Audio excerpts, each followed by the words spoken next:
Hermanos, buenos días. Les invito a que nos postremos antes de abrir la palabra del Señor en esta hora.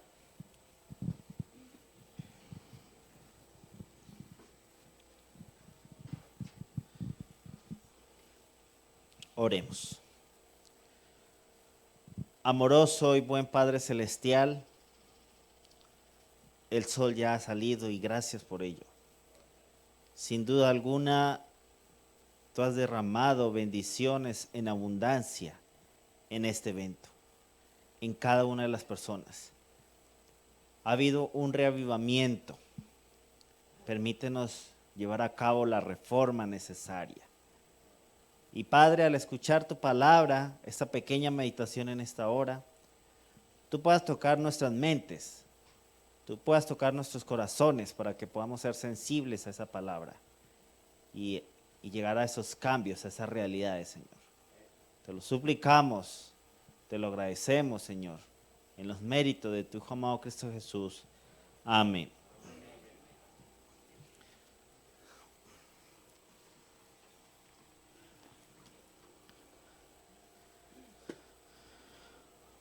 Muy bien, hermanos, vamos a ir al libro de Isaías, capítulo 58. Vamos a leer el versículo 1 y 2. Y bueno, quisiera expresar antes de darle lectura a este texto bíblico que este evento ha sido uno de los mejores en los cuales yo he estado. Dios me ha dado la oportunidad de estar en varios y este ha sido uno de los mejores por toda la experiencia que se ha podido vivir. Y espero en el Señor esto haya hecho eco en nuestras vidas. Dice Isaías 58, 1 y 2, dice: clama a voz en cuello, no te detengas, alza tu voz como trompeta y anuncia a mi pueblo su rebelión y a la casa de Jacob su pecado, que me buscan cada día y quieren saber mis caminos, como gente que hubiese obrado justicia y que no hubiese dejado la ley de su Dios. Me piden justos juicios y quieren acercarse a Dios. En esta mañana somos pocos, ¿sí? Casi siempre al final es así. Y al final de la historia, así será. Seremos pocos los que lleguemos al final o perseveremos. Y hermanos, quiero leerles una declaración en la Biblia de Estudios, algunos que la tienen. En el comentario del versículo de 1 y 2 del capítulo 58, dice lo siguiente: nos corresponde la obra de despertar la gente. Cuando usted está durmiendo y van y te levantan, te quieren despertar, para mucha gente es incómodo, es molesto, ¿verdad? Es algo agradable cuando tú estás bien dormido y te levanten. Pero dice aquí que nos corresponde, ¿sí?, la obra de despertar a la gente, aunque le caigamos mal, ¿sí?, aunque no seamos populares. Dice: Satanás con todos sus ángeles ha descendido con gran poder para emplear todo engaño posible a fin de contrarrestar la obra de Dios. El Señor tiene un mensaje para su pueblo. Este mensaje será predicado, ya sea que los hombres lo acepten o lo rechacen. Como los días de Cristo, habrá astutas conspiraciones de los poderes de las tinieblas, pero el mensaje no debe ser encubierto con palabras suaves. Fíjate. O discursos atrayentes que pregonen paz cuando no hay paz para aquellos que están apartados de Dios. No hay paz, dijo mi Dios, para los impíos. todo el capítulo se aplica a los que viven en este periodo de la historia de la tierra. Considerad atentamente este capítulo porque se cumplirá. Manuscritos 36 de 1897. ¿Qué tal, hermanos? Entonces, nuestro mensaje es ese. Y quiero que me acompañen a Primera de Reyes. Para que esto sea una realidad en nuestra vida, para poder clamar a voz en cuello, no te detengas, alza tu voz como trompeta, anuncia a mi pueblo su rebelión y su pecado, porque a muchos les gusta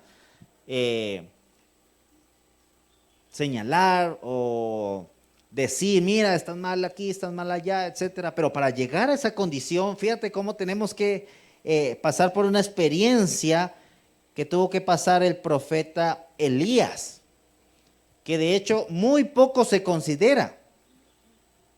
Vamos a leer Primera de Reyes capítulo 18, versículos 42 al 44. Primera de Reyes 18, 42 al 44. Nosotros ya conocemos la historia. No vamos a leerla, no vamos a dar tantos detalles, pero sí vamos a puntualizar en algo. Yo siempre me pregunté, bueno, si Elías con su orden se detuvo, hubo una sequía de 3 años y medio. Cuando oró a Dios, descendió fuego. O sea, hizo una reforma tremenda en el pueblo de Israel. Ustedes no se preguntan por qué tuvo que orar 7 veces para que viniera el agua.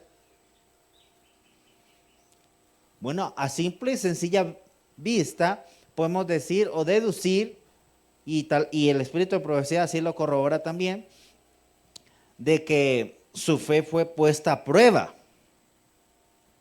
Pero ¿será que solamente fue eso? Bueno, hoy vamos a descubrir que no solamente fue eso. Vamos a leer, dice, acá subió a comer y a beber, y Elías subió al cumbre del Carmelo, y postrándose en tierra puso su rostro entre las rodillas. Y dijo a su criado, sube ahora y mira hacia el mar. Y él subió y miró, y dijo, no hay nada. Y él le volvió a decir, vuelve 7 veces. O sea que él fue, no miró nada, vino, le dijo, mira, no hay nada, lo volvió a mandar y Elías volvió a orar, siguió orando, así sucesivamente por 7 veces, versículo 44. Y sucedió que a la 7ª vez, él dijo, yo veo una pequeña nube, dice, como la palma de la mano de la mano de un hombre que sube del mar. Y él dijo, ve y di a Acab, unce tu carro y desciende para que la lluvia no te detenga. Y gracias al Señor por el espíritu de profecía, porque sin duda alguna no podríamos tener esos detalles tan magníficos. Pero le quiero leer antes unos apartes de lo que quiero revelarles en esta mañana. Dice, se nos presentan importantes lecciones en la experiencia de Elías. Cuando en el monte Carmelo pidió lluvia en oración, su fe fue puesta a prueba, lo que hemos estado diciendo. Pero perseveró haciendo conocer su pedido a Dios. 6 veces oró fervientemente y sin embargo no hubo señal de que su petición fuera concedida. Pero con fe vigorosa insistió en su petición ante el trono de la gracia. Si a la 6ª vez hubiera desistido a causa del desánimo, no habría sido contestada su oración, pero perseveró hasta que recibió la respuesta. Tenemos un Dios cuyo oído no está cerrado a nuestras peticiones. Y si ponemos a prueba su palabra, recompensará nuestra fe. Quisiera que todos nuestros intereses, quiere que todos nuestros intereses estén entretejidos con sus intereses. Y entonces puede bendecirnos con seguridad, porque no nos atribuiremos la gloria cuando la bendición sea nuestra, sino que daremos toda la alabanza a Dios. Dios no siempre responde en nuestras oraciones la primera vez que lo invocamos. Y es que ese es el detalle de nosotros. Nosotros luego queremos. Oramos y luego queremos que Dios nos responde. Eso no funciona así. Dice así: si así lo hiciera, daríamos por sentado que tenemos derecho a todas las bendiciones y favores que nos concede, en vez de escudriñar nuestro corazón para ver si albergamos algún mal. Y si hay algún pecado fomentado, nos volveríamos descuidados y dejaríamos de comprender nuestra dependencia de Dios y nuestra necesidad de su ayuda. Un párrafo más que dice: Elías se humilló hasta el punto que no iba a atribuirse la gloria. Aquí nos empieza a dar como una pista. Fíjense, Elías se humilló hasta el punto de que no iba a atribuirse la gloria. Esta es la condición para que el Señor oiga la oración. O sea, ¿cuál es la condición? Que nos humillemos, ¿sí? Esta es la condición para que el Señor oiga la oración, pues entonces le daremos a Él la alabanza. La costumbre de alabar a los hombres da como resultado grandes males. Se alaban mutuamente, así los hombres son inducidos a creer que les pertenecen la gloria y la honra. Cuando exaltáis al hombre, colocáis una trampa para su alma y hacéis exactamente lo que haría Satanás. Debéis alabar a Dios con todo vuestro corazón, vuestra alma, capacidad, mente y energía, pues solo Dios es digno de ser glorificado. Ahora, hermanos, vamos a ver algo interesante en la siguiente declaración, y es una de las cosas que tiene gran necesidad los movimientos de sostén propio, los movimientos independientes, y es la justificación por la fe. Si ustedes se dan de cuenta, una de las características principales de los movimientos de sostén propio es la profecía. Y no es algo negativo, es algo muy bueno. De hecho, a mí me gusta la profecía. Pero la justificación por la fe tiene un peso mayor. Lo vamos a ver en la siguiente declaración y póngale mucho cuidado. Vamos a ver por qué no llovió en la primera oración de Elías. Fíjense, el escudriñamiento, dice aquí el título del comentario. Lo que acabamos de leer está en la Review Herald el 27 de marzo de 1913. En la siguiente declaración hay un título que dice: el escudriñamiento de corazón de Elías. Dice: el siervo vigiló mientras oraba Elías. 6 veces volvió de su puesto de observación diciendo: no hay nada, no hay una nube, no hay una señal de lluvia. Pero el profeta no se entregó al desánimo. Prosiguió repasando su vida para ver dónde había fallado en honrar a Dios.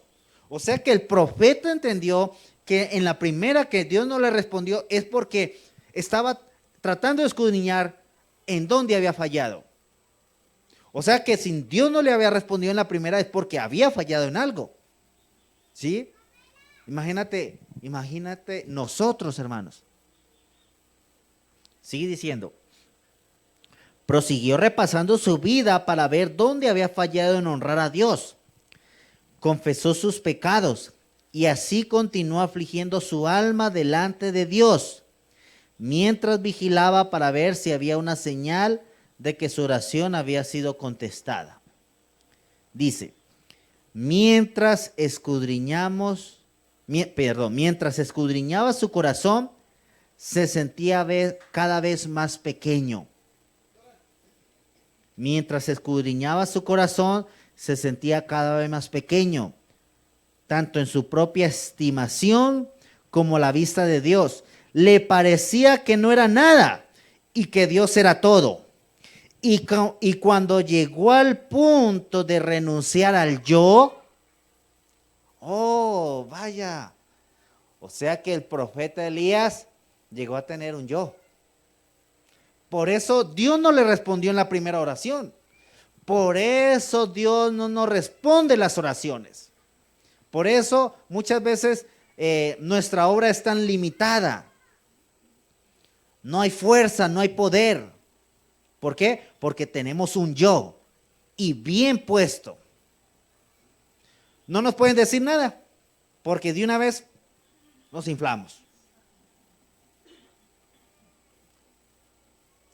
O cuando o con nuestros hijos. ¿Están actuando mal los hijos? Y les llama la atención. Y en vez de corregir a sus hijos, ¿qué hacen? Se molestan. ¿Tenemos un yo grande, hermanos? Muy grande. Sigue diciendo la declaración. Le parecía que no era nada y que Dios era todo.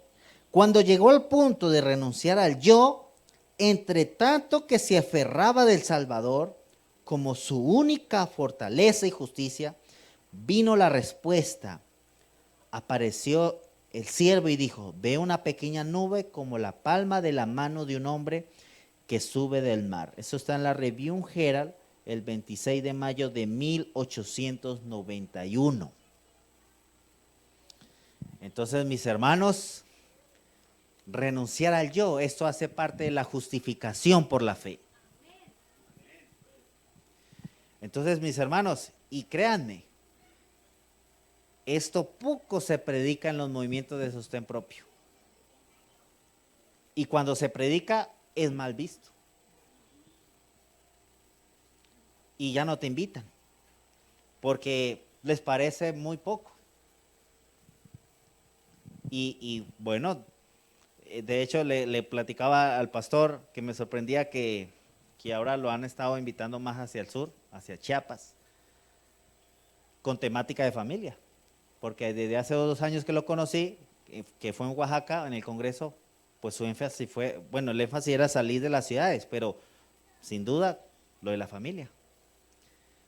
Y fue tan impactante eso que como que han ido viendo que es necesario, porque muchas veces pasa, somos muy buenos en las profecías, en los eventos actuales, pero en la familia estamos mal. Entonces, hermanos, necesitamos renunciar al yo, a la autosuficiencia propia. Yo muchas veces, tengo un hermano que también es misionero, él está en Holanda, ha viajado a muchos países y es un siervo de Dios, lo admiro, es menor que yo, y Dios lo ha bendecido tan grandemente que muchas veces al hablar con él o en persona, le he tenido que hablar de esto. Porque imagínate, si Elías, el profeta Elías, hermanos, tuvo un yo, ¿cuánto más nosotros que no hemos tenido la misma experiencia del profeta Elías? Tenemos que estar en guardia, principalmente aquellos que tienen puestos de responsabilidad, aquellos líderes. Porque Dios nos ha bendecido tanto que nos empezamos a inflar.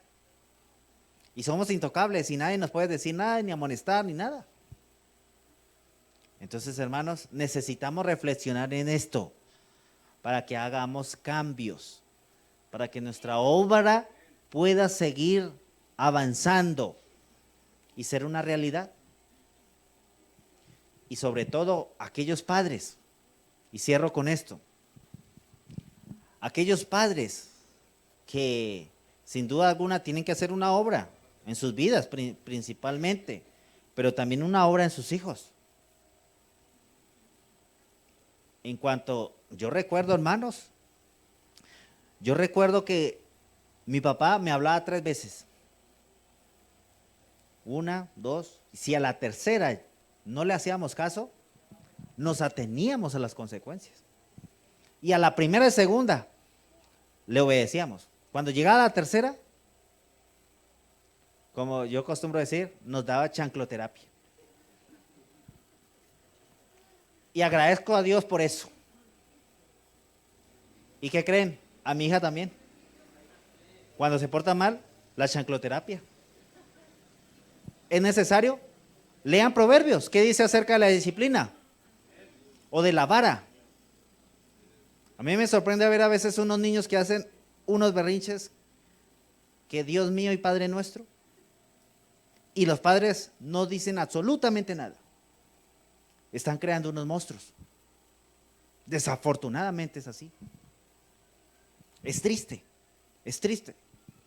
¿Qué hay que hacer? Pues dar un buen ejemplo. Los que tratamos de hacer lo correcto, para que tal vez el Espíritu Santo toque la vida de esas personas y de esos niños. Mi mamá siempre cuando me castigaba, siempre me decía algo: lo hago porque te amo y porque te quiero. Nosotros a veces confundimos el hecho de amar a nuestros hijos malcriándolo. Eso no es amor, no estás amando. Cuando tú amas y quieres a su hijo, castigas y reprendes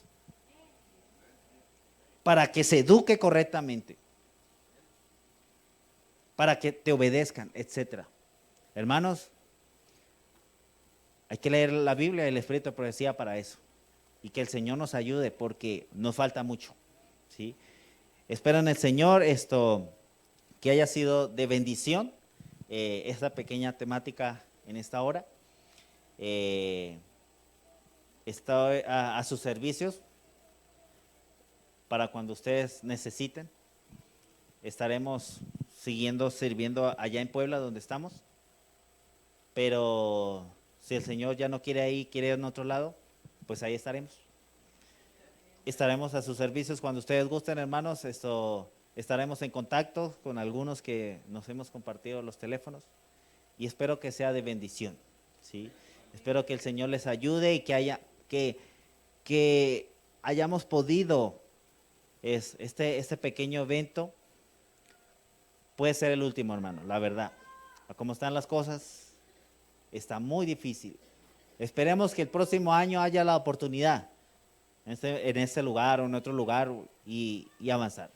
Que el Señor les bendiga. Les invito a que nos pongamos de rodillas. Vamos a hacer la oración.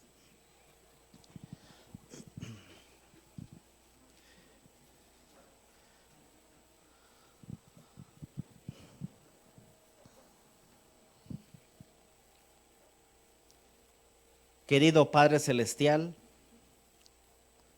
te damos gracias, Señor, por tu palabra en esta hora. Sin duda tú has hablado. Ayúdanos, Señor, a poder hacer los cambios correspondientes. Ayúdanos, Señor, a que haya esa realidad en nuestras vidas. Perdónanos porque hemos perdido mucho tiempo. Perdónanos, Señor, porque hemos fallado muchas veces. Necesitamos escudriñar nuestras vidas, nuestros corazones, para poder renunciar al yo. Y permítenos, Señor, renunciar al yo, para que tú estés ahí en vez de nosotros mismos. Ayúdanos, Padre, dirige nuestras vidas, nuestros hermanos que con tanto amor y con tanto esfuerzo hicieron este evento, que sin duda para muchos pudo cambiar el rumbo de su vida. Permite, Señor, que al terminar este evento, la clausura, pueda ser dirigido, Señor, que podamos terminar con bien, regresar con bien a nuestros hogares, a nuestras casas iluminados, Señor. Que podamos ser una luz a un mundo que perece. Te lo suplicamos en los méritos de tu Hijo amado Cristo Jesús. Amén.